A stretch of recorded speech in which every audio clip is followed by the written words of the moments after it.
Assalamualaikum warahmatullahi wabarakatuh. Saudaraku yang beriman, bersiaplah 70.000 pasukan Dajjal telah muncul di Asbahan.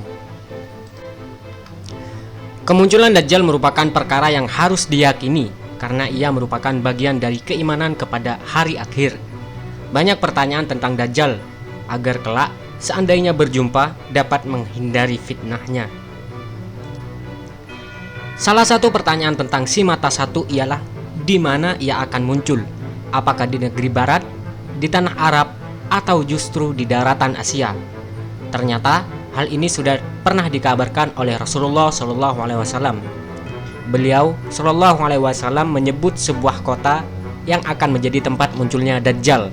Bahkan di kota itu pula lah Dajjal membentuk pasukan yang sangat besar dari kalangan manusia.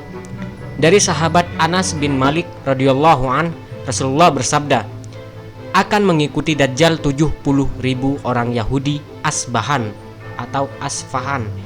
Mereka memakai jubah-jubah. Hadis riwayat Muslim. Dari hadis di atas dapat diketahui bahwasanya Dajjal akan muncul di sebuah daerah bernama Asbahan atau Asfahan.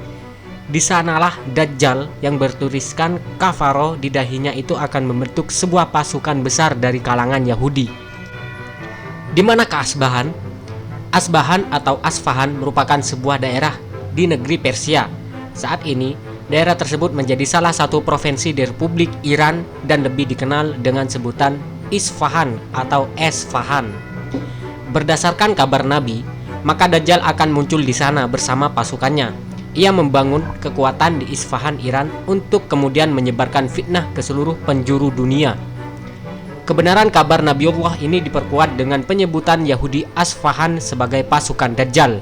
Faktanya, saat ini komunitas Yahudi tinggal dengan nyaman di kota tersebut. Yahudi Isfahan. Saat ini, Iran dihuni sekitar 25.000 hingga 30.000 warga Yahudi. Mereka tersebar di Isfahan, Teheran, dan Hamedan. Pemerintahan Iran memberikan mereka kebebasan beragama, bahkan kebebasan untuk mendirikan sinagog. Sedikitnya ada 36 sinagog berdiri di negara Syiah tersebut.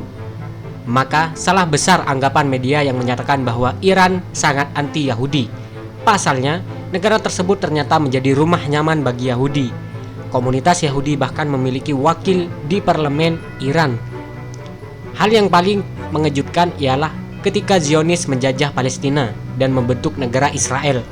Dikabarkan bahwa sekitar 120.000 orang Yahudi melakukan eksodus dari Iran untuk pindah ke tanah Palestina.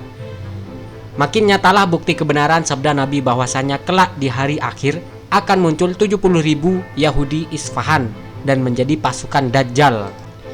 Angka tersebut bukan mustahil adanya jika melihat fakta saat ini. Lambat laun, ketika hari kiamat menjelang, jumlah Yahudi Isfahan akan mencapai 70.000 orang. Dari Isfahan ke penjuru dunia, Dajjal sangatlah mengerikan karena fitnahnya yang besar. Ia dapat menghidupkan dan mematikan layaknya Tuhan, menghancurkan negeri orang-orang beriman, dan memakmurkan negeri kaum kafir yang mengimaninya. Bersama pasukannya, yakni 70.000 Yahudi Isfahan, Dajjal akan menguasai setiap kota di dunia, kecuali Mekah dan Madinah. Mereka tak mampu memasuki Haramain karena setiap penjurunya dijaga oleh malaikat. Dari Anas, Rasulullah SAW bersabda, tidak ada sebuah negeri pun melainkan Dajjal akan menguasainya, kecuali Mekah dan Madinah.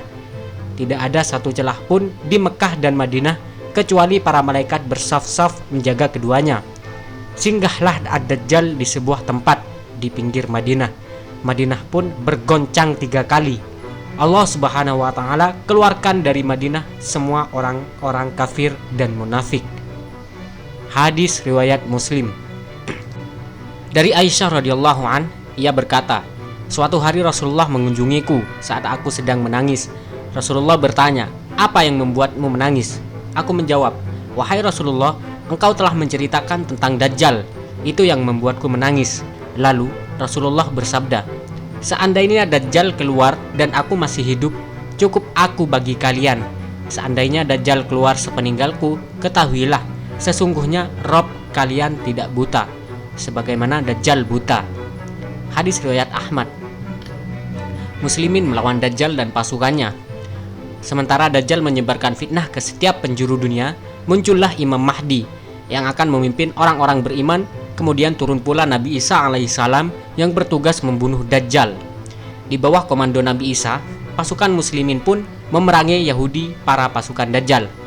Dari Abu Hurairah, Rasulullah SAW bersabda, "Tidak akan terjadi kiamat hingga kaum muslimin memerangi Yahudi dan membunuh mereka, sampai ketika ada Yahudi bersembunyi di balik batu atau pohon.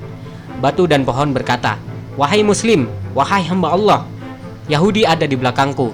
Kemari dan bunuhlah dia, kecuali pohon Garqad. Dia tidak berbicara, karena dia termasuk pohon Yahudi.'" Hadis riwayat Al-Bukhari. Seluruh pasukan Dajjal, yakni para Yahudi Isfahan, diperangi seluruhnya oleh muslimin. Sementara Dajjal dibunuh oleh Nabi Isa di kawasan Bab Lud, Palestina. Kedamaian dan kemakmuran pun kembali menyelimuti bumi dengan kepemimpinan Imam Mahdi. Demikianlah beberapa kabar gaib yang akan terjadi kelak sebagai tanda hari akhir. Kita berlindung kepada Allah dan fitnah Dajjal. Berlindung kepada Allah agar tidak menjadi pengikutnya. Kita berlindung pula dari segala makar Yahudi, para calon pasukan Dajjal. Wallahu a'lam bishawab, hanya Allah yang tahu.